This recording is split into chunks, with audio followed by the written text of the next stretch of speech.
So guys, nandito ako sa isang fruits. Isang puno pala, ang dami sa ilalim mo. Akala ng tao walang bunga. So, namulot ako ng isa, ang sarap, ang tamis. Sabi ng asawa ko, hilaw pa. Pero ang pinulot ko yung masarap, malambot na. So, ang dami niya sa ilalim. Ayan, wow. So, ang nakakakita lang nito yung mga pitas tayo.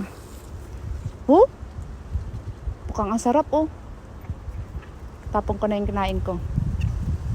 Ayan. Sarap siya. Ilang. Itao Naya akong tanongin sa asawa ko, ano to? So, ayan siya Ayan, guys. Ang dami Ayan bunga niya Ayan Ayan, ang dami. So, ang dami nang hinog sa baba na natatapon, nahuhulog. Kakatuwa siya. Katabi niya lang yung apple. So, titikman ko siya. Bye!